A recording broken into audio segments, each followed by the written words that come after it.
जो अकड़ के कथा सुनते हैं वीरासन से बैठ करके, कहते उनको विषवृक्ष के रूप में जन्म लेना पड़ता है। और जो बिना प्रणाम किए कथा में आकर बैठ जाते हैं उनको अर्जुन नाम का वृक्ष नरक भोगने के बाद बनना पड़ता है। इसलिए महाराज जी पुरानी परंपरा है, अपने अयोध्या वृंदावन में आएंगे महात्मा लोग, कथा सुनने आएंगे, कुछ नहीं होगा तो व्यासासन से ही एक फूल उठाएंगे, व्यास जी के मस्तक पर रखेंगे, प्रणाम करेंगे, तब बैठेंगे। अपने अयोध्या वृंदावन की ऐसी परंपरा है। कुछ नहीं तो तुलसी दल रख देंगे और पुष्प रख देंगे, नहीं अपने पास में है तो, पर प्रणाम करके तब बैठेंगे। ये पुरानी परंपरा है। बिना प्रणाम किए हुए कथा मंडप में नहीं बैठना चाहिए, प्रणाम करके ही बैठना चाहिए। हमारे ब्रज के एक बहुत अच्छे संत हैं, पूज्य स्वामी श्री गुरु शरणानंद जी महाराज, रमण रीति वाले महाराज जी। संभवतः वे भी एक आध दिन आकर दर्शन दे सकते हैं। तो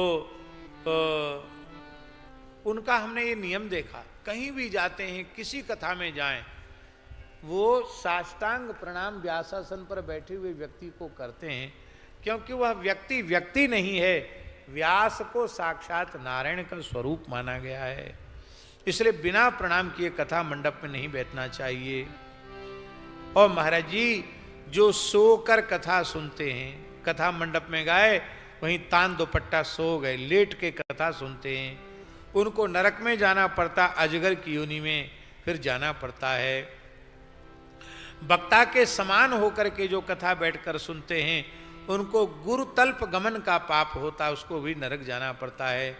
जो वक्ता की निंदा करते हैं, कथा की निंदा करते हैं, उनको कुत्ते का जन्म प्राप्त होता है नरक भोगने के बाद। 100 जन्म तक कुत्ता होते हैं।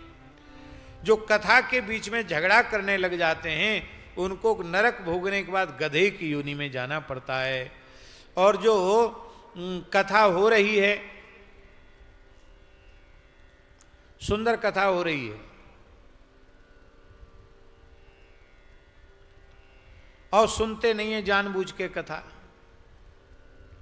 विघ्न डालते हैं कथा में, हल्ला गुल्ला मचा करके, उनको सुअर बनना पड़ता है नरक भोगने के बाद। इसलिए वक्ता श्रोता सबको सावधान होकर के श्रद्धा पूर्वक श्रवण करना चाहिए। कथा में विघ्न न हो इसके लिए गणपति का विशिष्ट पूजन होना चाहिए। और समागत चतुर्थाश्रमी जो विरक्त संत हैं, यति हैं, उनका विशेष पूजन कथा में करना चाहिए। नवग्रहों की भी पूजा करनी चाहिए, सर्वतोभद्र का निर्माण करना चाहिए और शिवजी के पूजन के लिए लिंगतोभद्र का निर्माण करना चाहिए और पुस्तक का पूजन करना चाहिए। और इसके बाद वक्ता की स्तुति करना चाहिए। श्रीमद् शिव पुराणाख्या प्रत्यक्षस्त्वं महेश्वर श्रवणार्थम स्वीकृतोसी संतुष्टो भव वै मयि मनोरथो मदोयम कर्तव्य सफलस्त्वया निर्विघ्नेन सुसंपूर्ण कथा श्रवणमस्तु में। वक्ता से, व्यास जी से, पोथी से प्रार्थना करनी चाहिए, भगवान शिव को प्रणाम करना चाहिए, 5 ब्राह्मणों का वर्ण करना चाहिए। वे निरंतर पंचाक्षर का जब तक कथा पाठ होता रहे तब तक पंचाक्षर का जप करते रहें। इस प्रकार से ये कथा श्रवण की विधि है। सूत जी ने, सौनक जी ने कहा महाराज श्रोताओं को किन किन नियमों का पालन करना चाहिए? बोले ब्रह्मचर्य का पालन करना चाहिए, पत्तल में भोजन करना चाहिए, कथा की समाप्ति पर अन्न लेना चाहिए, मध्य में यदि आहार लेना हो तो फलाहार लेना चाहिए। ये बात हम पहले बोल चुके हैं, लेकिन शरीर की जैसी योग्यता हो। मुख्य बात है कथा श्रवण में विघ्न नहीं पड़ना चाहिए। घृत पानम पयः पानम, घी पी के सुनो, दूध पी के सुनो, अथवा फलाहार करके सुनो, अथवा एक बार हविष्यान्न लेकर के सुनो। सुख साध्यम यथा यत्स्यात् श्रवणम कार्य में वितत, सुख साध्य हो वैसा करना चाहिए। अब और सुन लीजिए ध्यान से, उड़द की दाल नहीं खानी चाहिए कथा सुनते समय, जला हुआ अन्न नहीं खाना चाहिए, सेब नहीं खाना चाहिए, मसूर नहीं खाना चाहिए, भाव दुष्ट बासी वस्तु नहीं खाना चाहिए। गरिष्ठम द्विदलम दग्धम निष्पावांश्च मसूरी काम भाव दुष्टम परियुष्टम जगध्वा नित्यम कथावृति। और क्या क्या नहीं खाना चाहिए कथा वक्ता श्रोता को? वार्ता कंच कलिंदंच चिचिंडम मूलकम तथा कूष्मांडम नारिकेलंच मूलम जगध्वा कथावृति। कथावृति को बैगन नहीं खाना चाहिए, तरबूज नहीं खाना चाहिए, चिंचड़ा नहीं खाना चाहिए, मूली नहीं खानी चाहिए, कुम्हड़ा नहीं खाना चाहिए, प्याज नहीं खाना चाहिए, नारियल का मूल, नारियल की जड़ कोमल कोमल होती है, उसका भी साग बना के खाया जाता है, वो नहीं खाना चाहिए। और कंद मूल का भी त्याग करना चाहिए।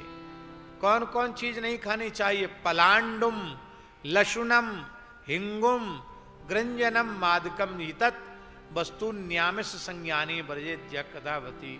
जिसने कथा का नियम ले रखा हो उसको प्याज नहीं खाना चाहिए, लहसुन नहीं खाना चाहिए, हींग नहीं खाना चाहिए, गाजर मादक वस्तु नहीं खानी चाहिए और किसी भी प्रकार से मांस का सेवन नहीं करना चाहिए।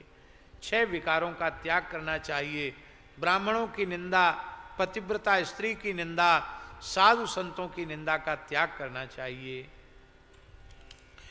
जिनसे न बोलने का, जो न बोलने लायक हो ऐसे लोगों से बोलना नहीं चाहिए, बात भी नहीं करना चाहिए।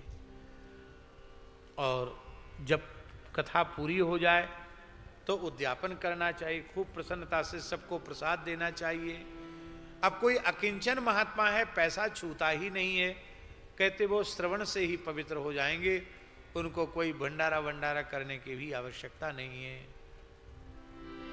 वक्ता का पूजन करना चाहिए, ग्रंथ का दान करना चाहिए और उसमें भी अलग अलग बातें सब लिखी हुई हैं कि वक्ता को आसन देने से कौन सा पुण्य होता है, वक्ता को आभूषण देने से कौन सा पुण्य, और वक्ता को पुस्तक देने से कौन सा पुण्य, अलग अलग बातें लिखी हुई हैं। वो सब अच्छी बातें हैं, ठीक है, पर हमको तो आपसे कुछ नहीं चाहिए। सब ठाकुर जी की दया से बढ़िया सब उत्तम से उत्तम सब व्यवस्था स्वामी जी ने की है। हमको आपसे केवल इतना चाहिए कि आप श्रद्धा पूर्वक सुने और खूब नाम जप करें, राम कृष्ण हरि जय जय राम कृष्ण हरि, अथवा पंचाक्षर जो भी आपको प्राप्त हुआ हो उसका खूब जप करें। और गीता वाच्या शिवे नोक्ता रामचंद्राय या मुने, भगवान शिव ने भी एक गीता सुनाई है राम जी को, उसको शिव गीता कहते हैं, उसका पाठ करना चाहिए। गृहस्थ व्यक्ति है तो अंत में हवन भी करना चाहिए, प्रत्येक श्लोक से हवन करना चाहिए, इतना न हो तो मूल मंत्र से हवन कर लेना चाहिए। इस प्रकार से विस्तृत विधि बताई है और अंत में कहा सकल गुण विभेदैर नित्यमस्पष्ट रूपम जगति च बहिरंतर भासमानं महिम्ना मनसि च बहिरंतर वाङ्मनोवृत्ति रूपम परम शिवमनंता नंद सांद्रम प्रपद्ये।